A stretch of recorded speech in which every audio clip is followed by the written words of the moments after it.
not to say anything negative at all. It's just that when you're speaking to a board, there are going to be a series of very intelligent people with a very diverse set of backgrounds, most of which are not going to be in your subject area for the most part. And so you have to talk in a common vernacular that is going to land really well with everyone. This is a Security Weekly production. Security Weekly is a resource of Cyber Risk Alliance.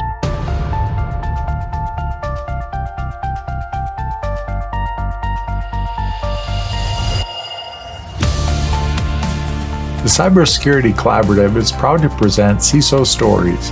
Each week, CISO Stories takes a deep dive on security leadership with one of the contributors to my latest book, the best-selling CISO Compass: Navigating Cybersecurity Leadership Challenges with Insights from Pioneers, as well as other top CISOs and industry security leaders. The Cybersecurity Collaborative is a unique membership community enabling cybersecurity leaders to work together in a trusted environment. To learn more, visit securityweekly.com/CSC or visit cyberleadersunite.com.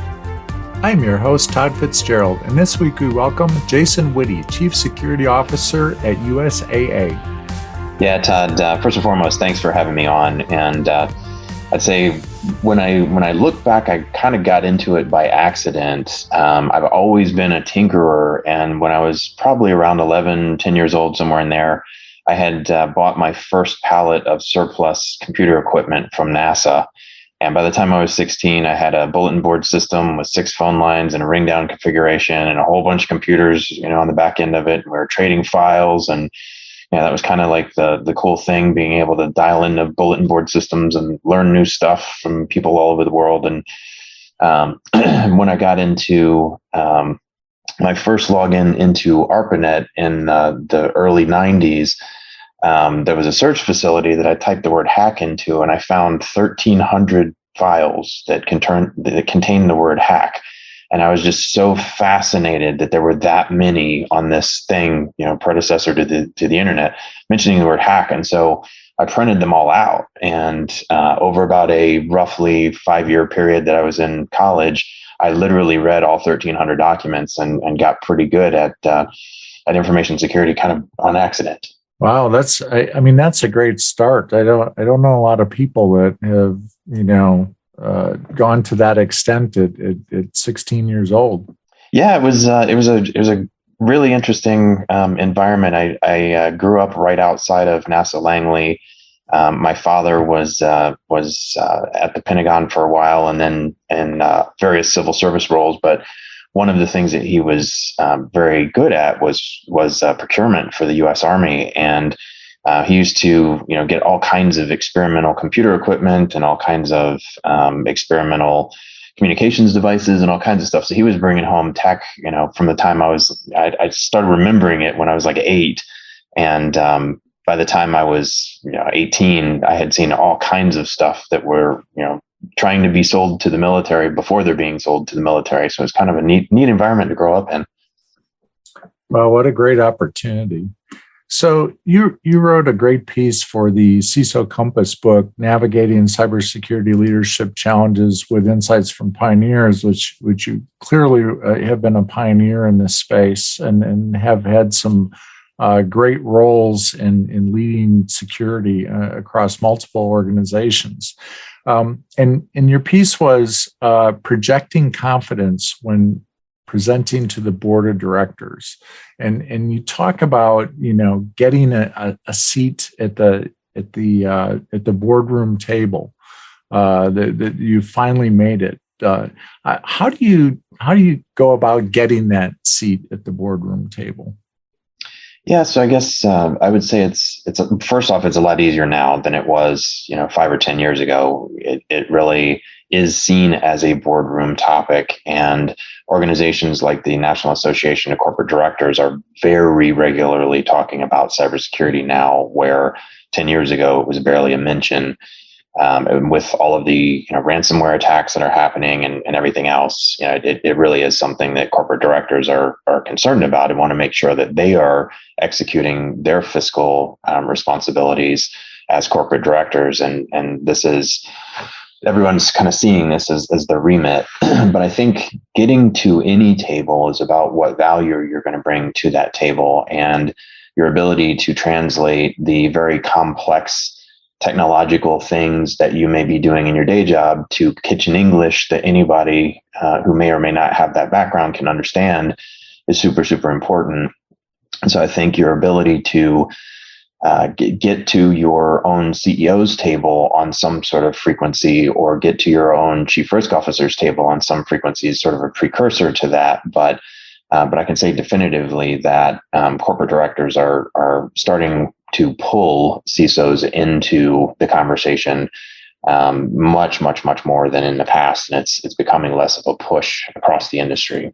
It seems like if we go back to the Target breach, which was seems like eons ago now, but as I recall, it seemed that guidance that was coming out from the National Association of Corporate Directors around the 5 principles for boards around cybersecurity came out roughly around that same time of that breach, and it seems like that seemed to help shape where companies look at security these days. Yeah, no, I would agree. That was that literally kind of took it home for a lot of people for a couple of reasons. One, because the breach size was so large. Two, the way that the communications were handled, and obviously there was some lessons learned there, but it was also that it was one of the it was kind of a pivotal thing, because there was realization that the infrastructure and the individuals that were behind that particular breach had breached other companies that hadn't shared indicators of compromise through what didn't exist at the time. The retail ISAC now exists. But it was really sort of a realization of a lot of things at the same time. There was a third party angle to it. There was the lack of information sharing amongst retail. There was the lack of an information sharing vehicle for there to be sharing to happen. And there was lots of these things happening at the same time with really, really big impacts. And so, and impacts to, just average consumers. So it was really, it was a time of a lot of everybody, getting their credit card reissued every couple of months sort of thing, which has certainly died down now. But at the time, that definitely is one of the factors I would say thrust cybersecurity to the board level as a topic. Sure. And you talk about, keeping that trust and remaining at that table. How do you establish that trust with the board? Yeah, it's a great question. I would say you have to be transparent. You have to provide context. So keep in mind, if we're cybersecurity professionals, we're doing this every single day. And if you're a board member, you're hearing about this stuff once a year, or you're hearing about this stuff once a quarter, or whatever your cadence is not every day.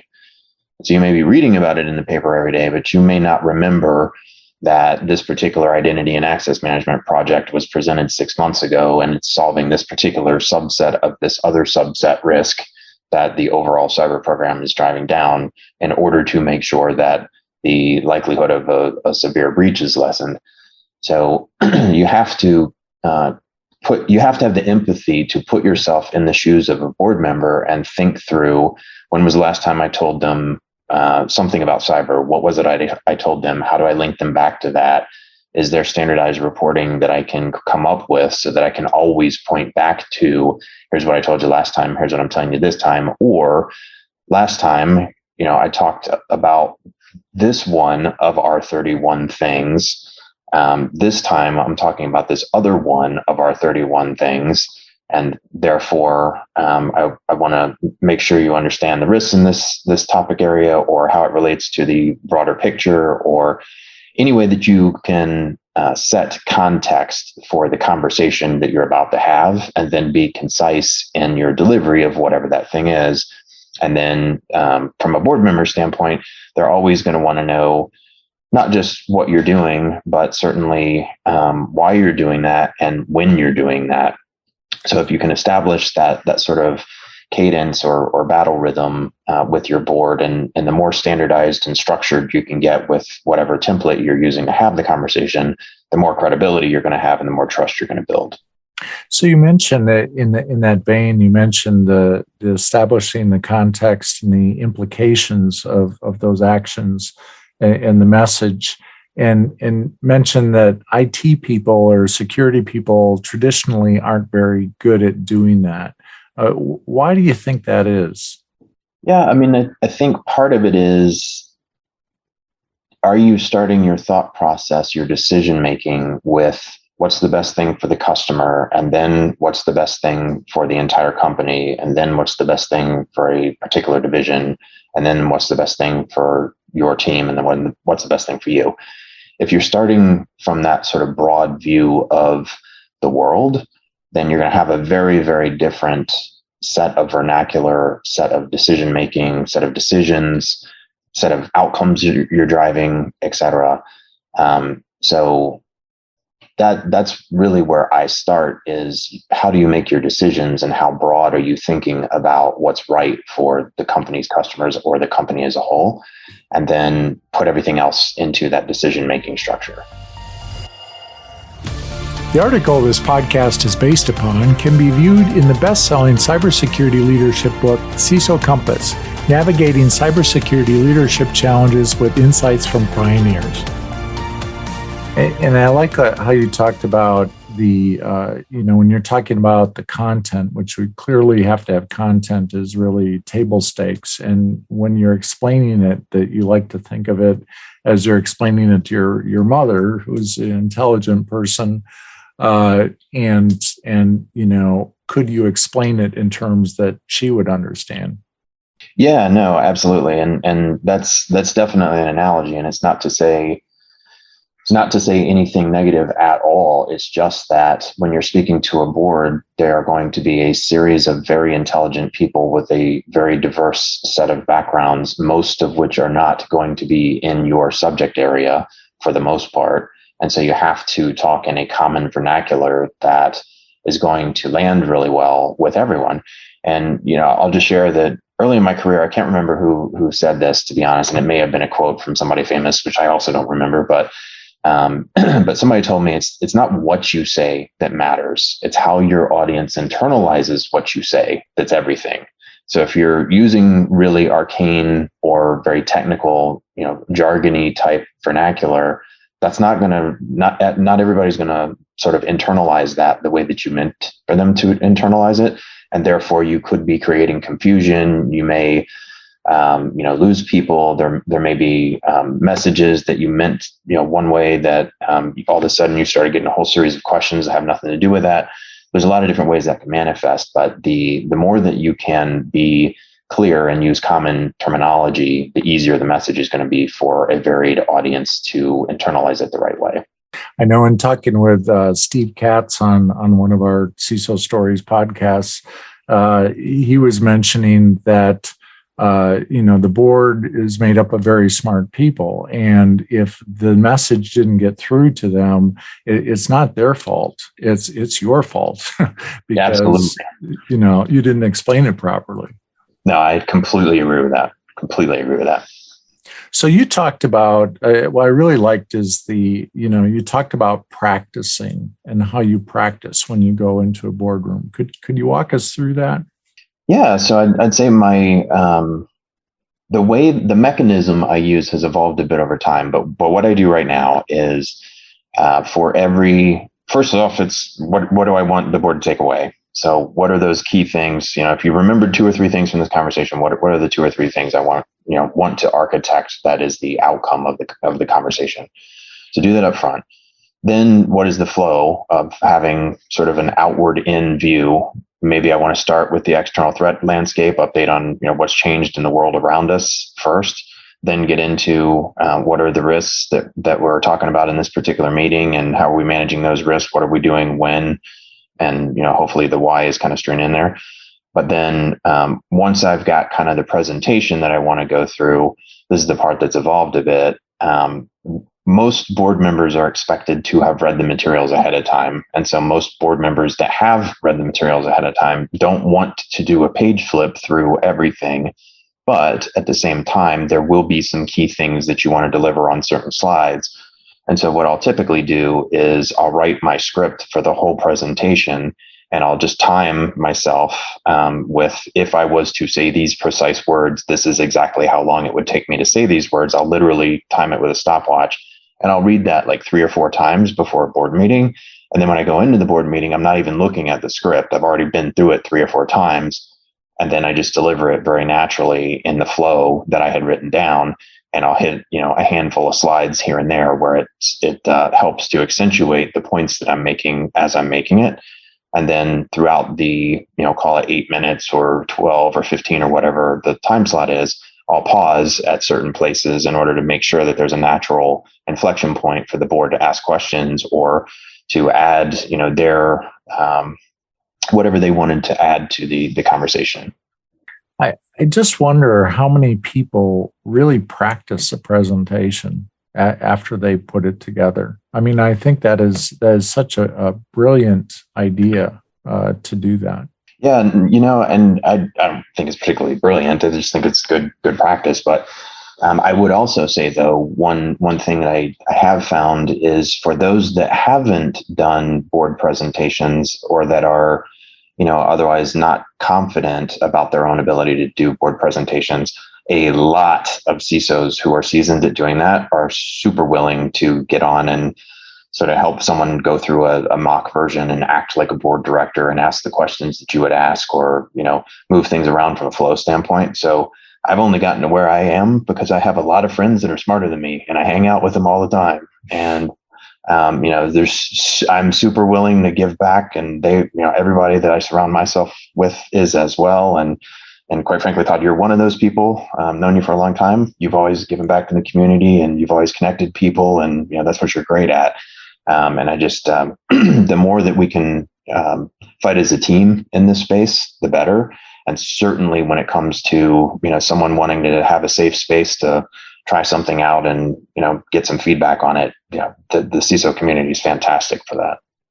Well, thank you. I appreciate that. And I've learned a lot from you as well. And I think the whole peer collaboration, it clearly goes both ways. And I've always told people, if you got to get out of the office, you have to collaborate, because you can't get everything that you need. You can't get all this information by just being focused down on a task. You could learn things outside the office that you're going to save a whole bunch of time, from working with your peers. Absolutely. You talked about filler words, and that's something that I think it goes through my mind all the time, because I know I have them. I know I say them. And tell us a little bit about that, because I think that's so important when you're giving a big presentation. It applies to pretty much any presentation, but I will say definitively, if you're using a ton of filler words in a board presentation, that's not going to go well. These are by definition impatient people, and you don't have a lot of time. So if you're filling up your time with but that sort of thing, that will kill your credibility. So there are clear ways of practicing that will cause you not to use filler words as much. There's certain techniques like just pause when you wanted to say and you thinking you paused for a long time and your audience thinking you paused for a long time is a very different mental calculus. So somebody would rather hear nothing than hear or or that's an interesting technique for that. But I would also say that the more you practice, the less likely you are to use filler words, and the more that you can do a practice round with, this in the safety of peers or in the safety of, a small group, the better your delivery is going to be. And I find I just listen to people when I'm somewhere not giving a presentation, and I listen to the words, and I just wonder if it's generational in some ways, that the ums and the have been around a long time, but now we have like and basically are words that seem to filter into our everyday language that you, when you start paying attention to it, you hear everybody saying those words all the time. I'm just laughing at how the conversations go with my 10-year-old right now. And like, it is very much about that. Yeah, absolutely. So I think that's great. I think the power of the peers, the practicing the board presentations and keeping that seat at the table. And what other tips, before we close, do you have for board presentations that can really help people accelerate their careers? Two thoughts on that. One is a super tactical one. So you talked about filler words. The other dangerous words to use are contextless words. So words like many, most, some, less, more, all of those are contextless. More than what? Large, small, big? Like what do these mean? Is 10,000 a big number? Is 1 a big number? Is 10 million a big number? So being very deliberate with not using less, saying how much less, or more, saying how much more, out of what. Providing the context is what gives a lot of credibility in a board setting. So that's the first thing. Second thing is just know what you know what you don't know. And if a board member asks you a question that you don't know, say you don't know. Don't try and sort of beat around the bush on that. I don't know. I'll get back to you. Team has the answer. We'll get back to you later on today. I think that's a much better approach than trying to answer the question when you really don't know the answer. I think that's excellent advice. And thanks, Jason. Thanks for all that you do to share information. I know you're a great sharer across the communities, very open to helping other people.